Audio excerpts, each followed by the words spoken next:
Hello there, this is Rom Wills coming back at you with yet another video.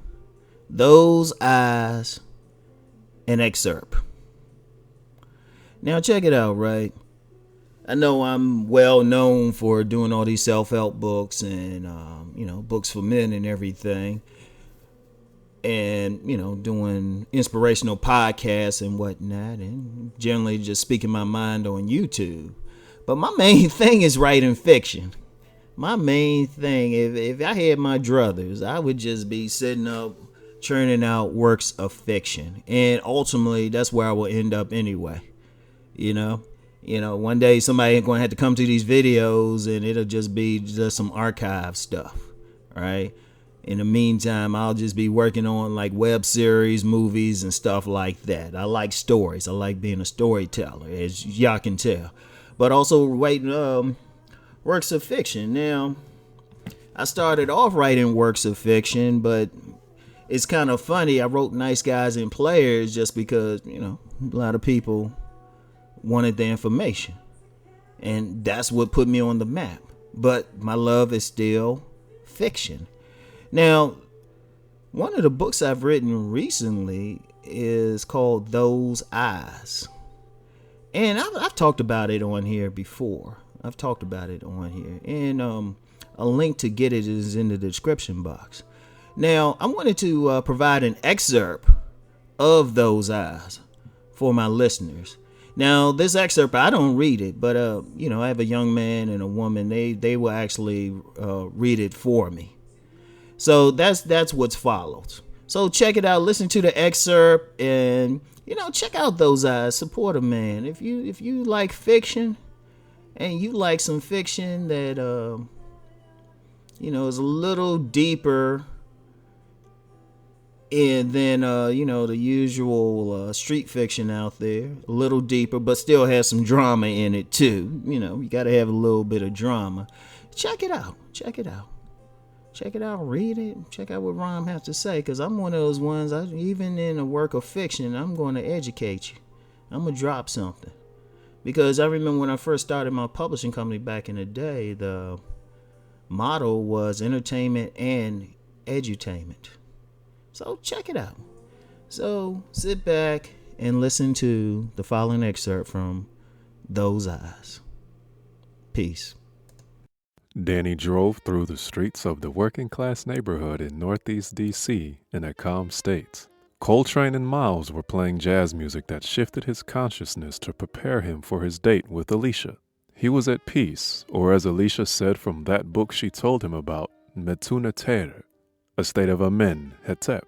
Danny chuckled about all the books Alicia told him about. For a stripper, she was into all that new agey stuff. Then again, Danny was into at least one thing that would be considered new agey. Maybe he would get to share that with Alicia tonight.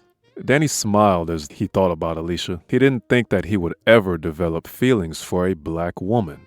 Only Danny Code could fall for a stripper, book nerd, plain Jane, a little quirky, a little shy, all wrapped into a sister who could probably break his spine if he didn't come correct. Now that's love right there. Danny pulled up behind Alicia's old 1994 Toyota Nissan, which, according to her, ran just fine.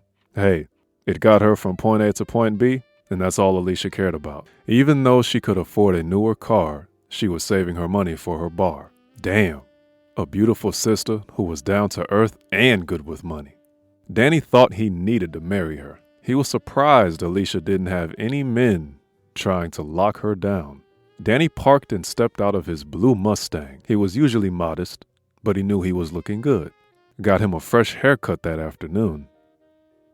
He had on a white cotton-fitted shirt open at the collar, revealing a simple but elegant silver chain. The shirt flowed well with his gunmetal gray slacks and gray Italian slip-ons. A few young women walking by Alicia's small apartment building gave Danny some appreciative looks. He smiled back at them, acknowledging their own beauty. Something must have come over him, Danny thought. He usually ignored women giving him attention. It seemed like since he met Alicia, his perception about many things was changing. He walked in through the door to the building, up the stairs to Alicia's apartment, and knocked on the door. Come in. It's open. Danny walked in and was still amazed at the number of books she had lying around. Are you ready to go? Danny turned around and nearly stopped breathing. His manhood came alive with a jolt. He heard something in his head say, "How you doing?" Was his dick talking to him? You okay, Danny?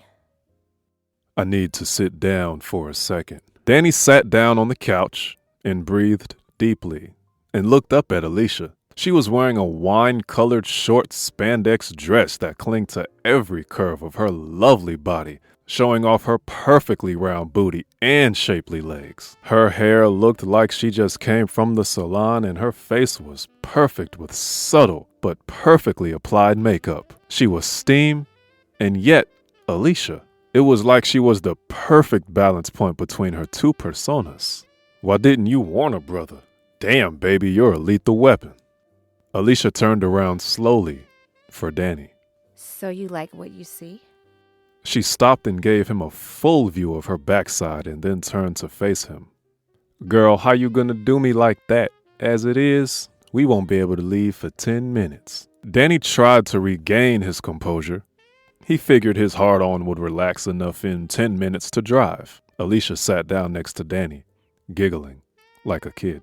I'm sorry, baby. She pulled Danny to her and kissed his forehead. This is so funny. No, it isn't. Danny was still breathing hard. Alicia laughed. Yes, it is. I got the serious, never-smiling action hero Danny code to lose his cool. I'm always going to remember this moment. Don't worry. This will be our special moment.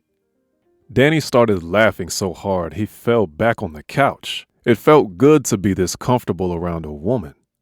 Though he had been with quite a few, he was never this comfortable, not even with Yumi. Ah, man, you ready to go? Yes, I am. Danny stood up and held out his hand to help Alicia up. Let's get out of here. A voice in his head said, "Bump that. Pull out the sofa bed." Danny's manhood really was talking to him. Danny and Alicia arrived at Erotique and got in right away. Danny wasn't used to waiting in lines anyway. He and Alicia walked right to the front, and the bouncer gave Danny the customary fist pound and let him in. As they were walking by, the bouncer caught Danny's eyes and mouthed the words, "That you?" Danny nodded, and the bouncer grinned, and they gave each other another fist pound. Danny and Alicia wasted no time as they went straight to the dance floor. Danny admired how sensuous Alicia was when she danced. Unlike at the strip club, where as Steam she would be in her own world, her eyes were fixed on Danny. Alicia was continually surprised by Danny. First she saw him lose his cool at her place earlier, and now he pulled one more thing out of his bag of tricks. Danny could dance his ass off. Most men would do some type of moving, not necessarily on the beat, usually a two-step going side to side. Watching Danny, he had become one with the music. The Alicia side of the persona was impressed. The Steam side of the persona thought Danny could make a lot of money as a male stripper. Danny was the most interesting man she had ever met. After 45 minutes straight dancing, the DJ put on a reggae jam. Danny and Alicia began to move as one, as if a palpable energy was going back and forth between them. Alicia went into a mild trance as she turned and bent over slightly. Danny took the invitation, and he put his strong hands around her waist and locked his fingers together. Alicia started grinding on Danny's fully engorged manhood in a rhythmic circular motion. Her mouth parted slightly as the tip of her tongue touched the roof of her mouth. She grinded deeper and deeper on Danny as his manhood responded with a steady pulse that synced with the bass in the slow, sensuous reggae song that spoke of a love that spanned centuries. Alicia began to lose gradual awareness of her surroundings as the multitude of people in the club became just her and Danny.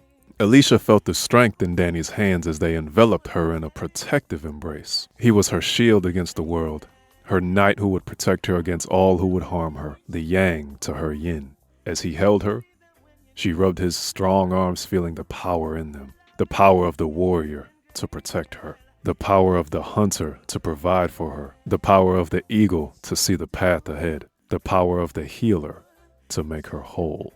the house of the man in all its glory. Alicia felt Danny's power in not just his hands, but in his manhood, as the steady pulse of energy ran throughout Alicia, building up a pressure she could no longer contain. Alicia's vagina began contracting, sending waves of pleasure throughout her body. Danny, recognizing that Alicia was having orgasms, released his hold on her and turned her around to embrace her lightly. Her pelvis found his pulsing manhood again and surrendered to the moment. Alicia felt energy coming from Danny's hands as they rubbed her back. Danny's piercing gaze locked into the depths of Alicia's soul and found a beautiful spirit that needed the embrace of a strong man. A man who could spin a cocoon for her and allow Alicia to grow into a beautiful butterfly. Alicia felt Danny's energy penetrate her on many levels. Damn, who is this man? Who is Danny Code? Alicia didn't know it could be like this. Dare she tell him her secret? Yes. She didn't know why, but she felt she could tell Danny anything and he would not judge her. He would accept her. He would hold her and protect her. He would make love to her. He would make her feel truly beautiful.